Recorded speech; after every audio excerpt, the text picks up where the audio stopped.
सही खबरें जानने का आपको है ख्याल? हम बताएं आपको पल पल का हाल।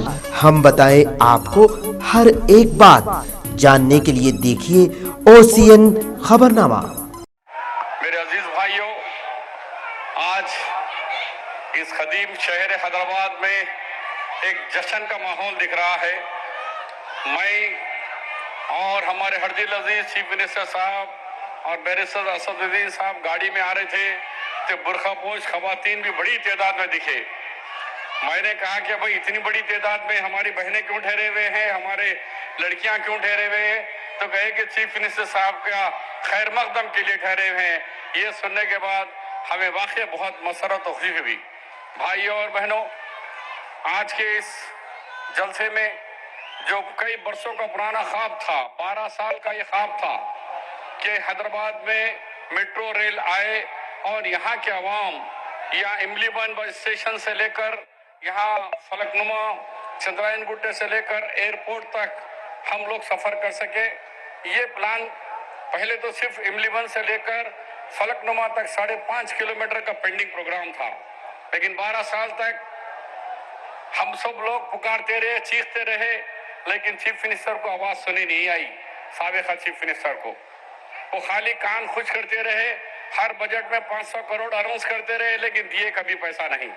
लेकिन आज आपके साथ में, आपके दरमियान में हमारे तेलंगाना के हरदिल अजीज चीफ मिनिस्टर, नौजवान साथी, नौजवान चीफ मिनिस्टर आली जनाब रेवंत रेड्डी साहब, उन्होंने कहा कि नहीं, हम पुराने शहर को पुराना नहीं रहने देंगे।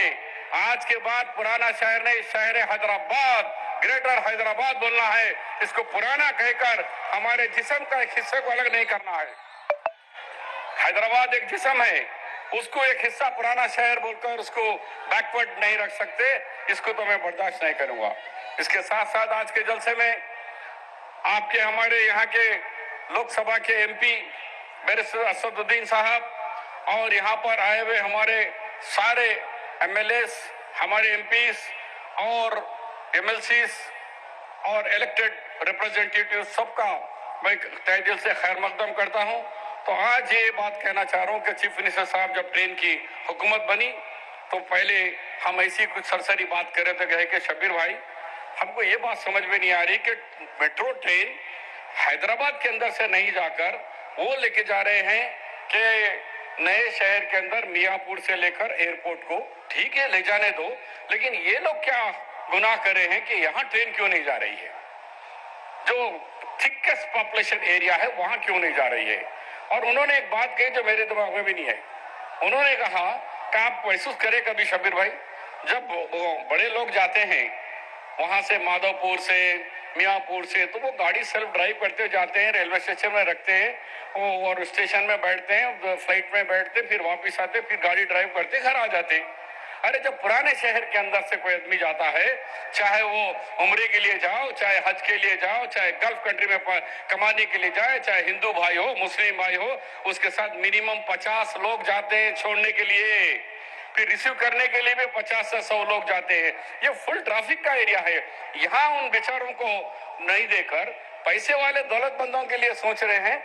मेरी सोच वो नहीं है। मेरी सोच ये है कि शहर के अंदर चाहे कोई भी मजहब का हो, यहाँ के लोग जो भी जाते हैं गल्फ में कमाने के लिए हो, चाहे उम्रे के लिए हो, हज के लिए हो, या और कोई मकसद से जाने वाले हो, तो उनको छोड़ने के लिए जाने वाले भी बड़ी तादाद में होते हैं, उनको रिसीव करने के लिए बड़ी तादाद में हो। फिर एरिया कैसे डेवलप होगा? मैं बताते चलो रेवंत रेड्डी साहब को, जब 2008 में फाउंडेशन डाले, 2008 में फाउंडेशन डाले राजशेखर रेड्डी साहब, और इत्तेफाक से मैं भी जब था इंचार्ज हैदराबाद मिनिस्टर, आज मुझे इस बात का भरोसा है हम सेकंड टाइम फिर नाम यहाँ पर आज फाउंडेशन को आए हैं।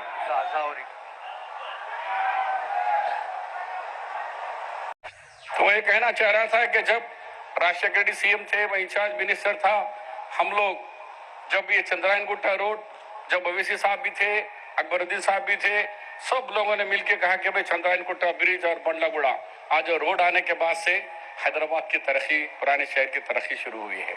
और शमशाबाद एयरपोर्ट आने के बाद उसी तरह जब ये ट्रेन आएंगी, आप खुद भरोसा नहीं करेंगे कि कितने लोग बेरोजगार लोगों को रोजगार मिलेगा, कितने नौजवानों को उसके रोजगार हासिल होगा और शहर की तरक्की कैसे होगी। क्योंकि रेवंत रेड्डी साहब वो हमेशा, मैं कई सालों से जानता हूँ, वो बड़े मजबूत पकड़ते किसकी कोई भी चीज को, वो छोड़ने वाले नहीं है। जब उन्होंने देखा एक इनके, वो हमेशा